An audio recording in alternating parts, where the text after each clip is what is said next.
திருநவனித், இந்த சிக்கலை எப்படி பார்க்குறீங்க? இது சிக்கல்னு எதிர்க்கட்சிகள் சொல்கிறாங்க, இது வந்து இஸ்லாமியர்களுக்கு எதிரானது அப்படிங்கிற இடத்துலேருந்து அதை பார்க்குறாங்க. அவர்களுக்கான சொத்துக்களை பறிக்கக்கூடியது. இப்போ இவங்க எல்லாம் சொல்லிட்டாலும் நான் ஒரு விஷயம் சொல்கிறேன், அது இஸ்லாமிய அறிஞர்களாக இருக்கக்கூடியவங்க அதை ஆமாவான்னு சொல்லிட்டுங்க. வஃப் அப்படிங்கிறது என்ன அப்படின்னா, இஸ்லாமிய நம்பிக்கை கொண்ட எவராலும் அல்லாவின் பெயரால் அல்லது மத நோக்கங்களுக்காக அல்லது தொண்டு நோக்கங்களுக்காக நன்கொடையாக வழங்கப்படும் அசையும் அல்லது அசையா சொத்துக்கள் அப்படின்னு ஒரு வரி. இந்த சொத்துக்கள் இஸ்லாமிய சமூகத்தினுடைய நன்மைக்காக அந்த சமூகத்தின் ஒரு அங்கமாகிறது. அல்லாவை தவிர வேறு யாரும் அதன் உரிமையாளராக இருக்க முடியாதுங்கிறது மார்க்கம் சொல்லக்கூடியது. அதுக்கப்புறம் இப்போ அரசாங்கம் இருக்கு. இதான் வக்ஃபுங்கிறது. இந்த புரிதலோட நம்ம போகணும்னு நினைக்கிறேன். திரு நவநீத் சார், இது வந்து பேசிக்கலாக வந்து காங்கிரஸ் ஆல் ஆரம்பிக்கப்பட்ட அபீஸ்மெண்ட் பாலிடிக்ஸ் தான். ஃபர்ஸ்ட் நம்ம கிரக்ஸை பார்க்கணும். சரி, எப்போ வந்து அவங்க வந்து இந்த வக் அமெண்ட்மெண்ட் கொண்டு வராங்க, அப்போலேருந்து தான் இந்த பிரச்சனையை ஆரம்பிக்குது. இப்போ அதுக்கு முன்னாடி அண்ணன் கருணா சார் ஒரு கேள்வி கேட்டார். இந்த இந்து சமயத்திலேருந்து எடுத்து கோயில் பணத்தை எடுத்து கல்லூரி கட்டினதுக்கு அப்படின்ற போது கபாலீஸ்வரர் கோயில் பணத்தை எடுத்து கபாலீஸ்வரர் கோயில் பேர்ல கல்லூரியை வந்து கொளத்தூர்ல கட்டுறாங்க. சரி, நீங்க உங்களுடைய பர்பஸ் வந்து கபாலீஸ்வரர் கோயிலுடைய பணத்தை எடுத்து கபாலீஸ்வரர் பேர்ல கோயில் கட்டினா நீங்க மயிலாப்பூர்ல தான் கட்டணும். இருங்க, திருவண்ணாமலையில சொத்து இருக்குது, திருவண்ணாமலை அருணாச்சலேஸ்வரர் சென்னை மயிலாப்பூர்ல சொத்து இருக்கு. ஆரம்பிக்கிறார், முடிச்சுன பேசுறோம். அப்படின்னா நீங்க என்ன பண்ணுங்க, எடப்பாடியில போய் கட்டுங்கன்ற. எங்க வேணா கட்டலாம், அதுதான் சொல்ல. தமிழ்நாட்டுல எங்க வேணா கட்டலாம். அதுல வந்து ரைட் ஏன் வந்து ஸ்டே வாங்குறான்னா டைரக்ஷன் இருக்கறனால தான் ஸ்டே வாங்குறாங்க. ஏன் அந்த ஜட்ஜ் வந்து கொடுத்திருக்காரு, அந்த பர்பஸ் அதுக்கு மீட் ஆகலைன்றனால தான் ஸ்டே பண்ணிருக்காங்க. இதான் ஃபேக்டர். சரி, அதே மாதிரி இன்னொரு நீங்க அவரும் சொன்னாரு சொத்து, இப்ப நீங்களும் சொன்னீங்க. இப்போ தாஜ்மஹால் இது வஃப்னா என்னங்கற டெஃபினிஷன் நான் சொன்னேன். கரெக்ட். இதுக்கு மேல நாம அடுத்தது இதை யார் எப்படி ஹேண்டில் பண்றாங்க அந்த அது டச் பண்றதுக்கு முன்னாடி தாஜ்மஹால் என்ன சார், வக் ப்ராப்பர்ட்டியா இல்ல ஏஎஸ்ஐ ப்ராப்பர்ட்டியா? ஏஎஸ்ஐயா இருக்கணும், எனக்கு தெரியல, நீங்க தான் சொல்லுங்க. வக் ப்ராப்பர்ட்டின்னு கிளைம் பண்றாங்க. சரி, அது எப்படி கிளைம் பண்ண முடியும்? இருக்கலாம். எப்படி கிளைம் பண்ண முடியும்? எப்படி சொல்றாங்க, எப்படி கிளைம் பண்ண முடியும்? அதுதான் ஜட்ஜ் கேக்குறாரு.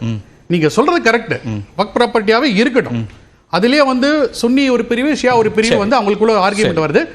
பட் சுன்னி போர்டு வந்து உத்தரப்பிரதேசல வந்து அதை கிளைம் பண்றாங்க, சடனா கிளைம் பண்றாங்க. எப்படி அதை கிளைம் பண்ண முடியும்?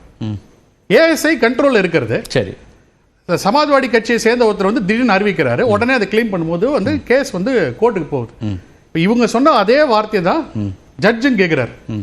ஷாஜகான் வம்சாவளியில இல்ல ஷாஜகானோ இதை தானமாக கொடுத்தாங்க உங்களுக்கு அப்படின்னு ஒரு டாக்குமெண்ட் காமிங்க, கிளைம் பண்ணுங்க. சரி, இது வரைக்கும் அவங்களால இது பண்ண முடியல.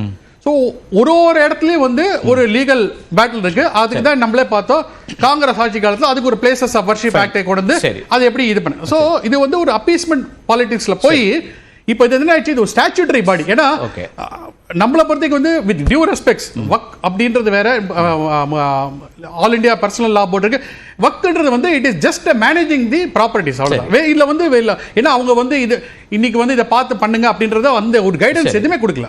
தட் இஸ் அவங்க கஸ்டடியன் ஆஃப் த ப்ராப்பர்ட்டி, அவ்வளவுதான். சரி, இப்போ இந்த திருத்தங்கள் மூலமா தாஜ்மஹால் நம்ம எடுத்துக்க போறோமா? என்ன இல்ல சார், தாஜ்மஹால் வந்து ப்ரூவ் பண்ண முடியல. உதாரணம் நீங்க சொன்னதால அதை கேக்குறேன், என்ன அதோட பர்பஸ் என்னன்னு கேக்குறேன். அப்போ இப்போ அவர் சொன்னார்ல, once a work is always workன்ற போது வந்து அப்ப நீங்க அது வக்ன்னு சொல்லிட்டீங்க. அது கேஸ் போடும்போது யார் கேஸ் போடுறாங்க? மத்திய அரசு கேஸ் போடுறாங்க. அப்ப நீங்க யோசிச்சு பாருங்க, மத்திய அரசு கட்டுப்பாடுல இருக்கக்கூடிய ஒரு ஒரு ஒரு ஒரு பழமை வாய்ந்த ஒரு இதை நீங்க திடீர்னு அறிவிக்கிறீங்க, ப்ரூஃப் இல்லைன்னா எப்படி என்ன பண்ண முடியும் சொல்லுங்க? யார் அதை மீடியேட் பண்ணணும் சொல்லுங்க? இப்ப இருக்கிற பழைய சட்ட பிரகாரம் நீதிமன்றங்களுக்கு போறாங்க. பழைய சட்ட பிரகாரம் சார், இப்ப டிஸ்பியூட் இருக்குன்னா நீதிமன்றங்களுக்கு போறாங்க. நீதிமன்றம் தான் இறுதி முடிவு. அதுதான் சொல்ல வந்தேன்.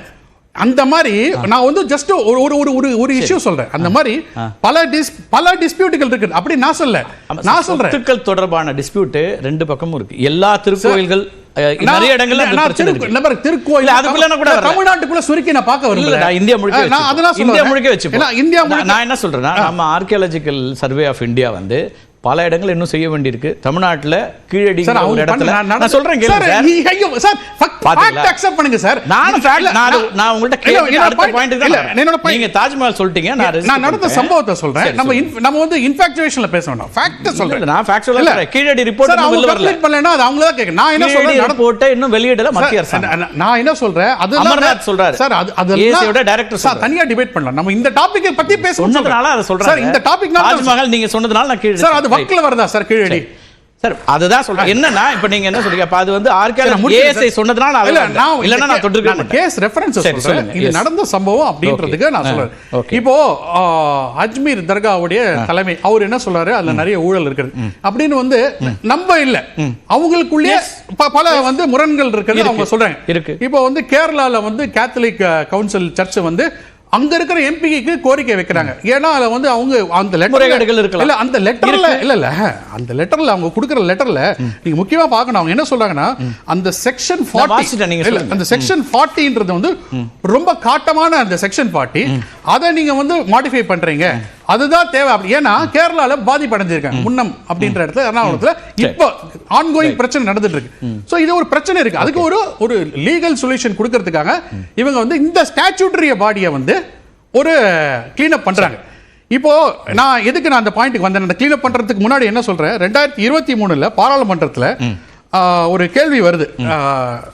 என்ன அதாவது வந்து வக்ஃப் போர்டு குறித்து வந்து குறிப்பால என்ன சொல்றாங்கன்னா வந்து 2013ல காங்கிரஸ் ஆட்சி காலத்து ஒரு டேட் பண்ண கரெக்டா சொல்லிடுறேன், தப்பா சொல்ல 2014 கேள்வி கேட்கப்பட்டது வந்து 18/12/2023. அதுல வந்து கேட்கக்கூடியவர் வந்து பாஜக சேர்ந்த ஹர்நாத் சிங் யாதவ், ஹர்தீப் சிங் பூரி அப்ப இருக்கிற அமைச்சர் கேட்கிறார். அவர் என்ன 3 கேள்வி கேட்கிறார். என்ன கேட்கிறாரு? 2014ல காங்கிரஸ் ஆட்சி முடியறதுக்கு முன்னாடி சடனா வந்து ஒரு 123 ப்ராப்பர்ட்டி வந்து வக்ஃப் போர்டுக்கு இருக்கக்கூடிய அந்த ப்ராப்பர்ட்டியை ஒரு டிஸ்பியூட்ல இருக்கும்போது மத்திய அரசு கிட்ட கஸ்டடி வருது.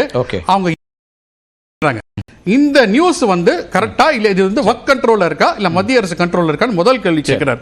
அப்புறம் என்ன கேட்கிறார்? அப்படி அது வக் கண்ட்ரோல்ல இருக்குன்னா டெல்லி மூலமாக வந்து அதை வந்து அதாவது அங்க இருக்கக்கூடிய அத்தாரிட்டி மூலமா கைப்பற்ற முடியுமா, அதுக்கு என்ன எடுத்திருக்கேன்னு கேட்கறாங்க.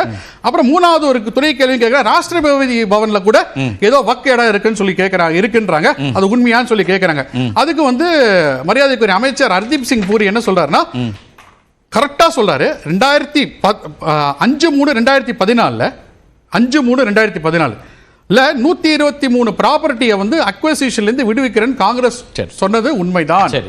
அதுக்கப்புறம் ஒரு கேஸ் வந்தது. அந்த கேஸ் வந்து ஸ்டே வாங்கினாங்க. ஸ்டே வாங்கிட்டு என்ன சொன்னாங்கன்னா அந்த முக்கியமான அந்த கேஸ் என்ன சொன்னாங்கன்னா அரசால் ஒரு ரிட்டையர்ட் ஜட்ஜ் மூலமா ஒரு 2 நபர்கள் இருக்கக்கூடிய கமிட்டியில இவங்க வக்கு வந்து அதை கொடுக்கட்டும், அதுக்கு வந்து கலந்து ஆராய்ச்சி நம்ம டிசிஷன் எடுக்கலாம்னு சொல்லி சொன்னாங்க. இது வரைக்கும் வந்து இன்னும் யாரும் வரலன்றத அவரு பாராளுமன்றத்தில் சொல்லியிருக்காரு. எப்ப சொல்றாரு இது? அன்னைக்கு 18/12/2023 இன்னைக்கு வரைக்கும் வரல. பேப்பர் அட்டடேஷன் முதற்கொண்டு டெல்லி டெவலப்மெண்ட் அத்தாரிட்டில கொடுத்திருக்காங்க. சோ இப்போ இந்த அடிப்படையில் என்ன கேள்வி வருதுன்னா சார், இங்க வக்ஃப் வாரியத்துல அல்லது போர்டுல தவறுகள் நடக்குது அல்லது ஊழல் நடக்குதுன்னா அதை சரி செய்யணுமே தவிர ஒட்டுமொத்தமா மாத்தணுங்கிற சரியா இருக்க முடியுமா? இப்ப நீங்க வந்து எல்லா சட்டப்பிரிவுகளையும் தப்பா பயன்படுத்துறாங்க, ஆக சட்டப்பிரிவை தூக்கி போட்ட முடியுமா? தவறா பயன்படுத்துறத சரியா பயன்படுத்துறது என்ஷூர் பண்ணதான் செய்யணுமே தவிர மாத்தணுமான ஒரு கேள்வி இருக்குல்ல. இப்ப நீங்க டொமஸ்டிக் வயலன்ஸ் ஆக்ட்ல தொடங்கி எல்லா ஆக்டுமே வெவ்வேறு இடங்கள்ல தவறாக பயன்படுத்தப்படலாம் ஒரு சிலரால. அதனால ஒட்டுமொத்தமா அந்த சட்டமே தப்பு அப்படின்னு நம்ம சொல்ல முடியுமா? அதுக்கு நம்ம ஒரு நல்ல கேஸ் எக்ஸாம்பிள் பெங்களூர்ல ஒரு டெக்கி உத்தரவு வந்து ஒரு நிறைய கேஸ் நான் ஒரு உதாரணத்துக்கு சொன்னேன். அதே போல எல்லா சட்டப்பிரிவு அதுக்கு தான் இவங்க இங்க போர்டு சரி பண்ணணும், அதுல ஊழல் நடக்காம இருக்கணும் தடுக்கிறது வேற. ஆனா இதை எல்லாத்தையும் நான் கொண்டு போய் யார்கிட்ட இப்ப அவர் கேட்கிறாரு 8 பேர் இதுல வந்து நான் முஸ்லீம் வரலாமா, அப்ப அது எப்படி வந்து சரியா இருக்க முடியும் ஒரு கேள்வி எழுப்புறாரு. அப்படி ஒரே ஒருத்தர் வந்து இந்து கோயிலுடைய ஏதாவது ஒரு கமிட்டியில வந்துட முடியுமா சிறுபான்மையினர் அப்படின்னு ஒரு கேள்வி. இல்ல இப்போ அவர் கேட்ட கேள்விக்கு தான் வந்து இதுக்கு வந்து ஒரு பேஸ் வந்து அதாவது வந்து ஒரு ஜேபிசி அமைச்சு இது போறாங்க, இல்ல டிசன்ட் நோட் இருக்கு, அதையும் நான் ஒத்துக்கிறேன்.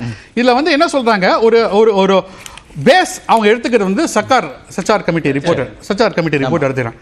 சச்சார் கமிட்டி ரிப்போர்ட் 2006ல யாரால் எந்த ஆட்சியில அந்த கமிட்டி, அந்த கமிட்டியில என்ன பாயிண்ட் என்ன ரெக்கமெண்டேஷன் இருக்குன்றது யாரே எனக்கு சொல்லுங்க. அந்த ரெக்கமெண்டேஷனுக்கும் இந்த ரெக்கமெண்டேஷனுக்கு ஏதாவது ஒரு டிஃபரன்ஸ் இருக்குன்னு நீங்க சொல்லுங்க, நான் அக்செப்ட் பண்ணிக்கிறேன்.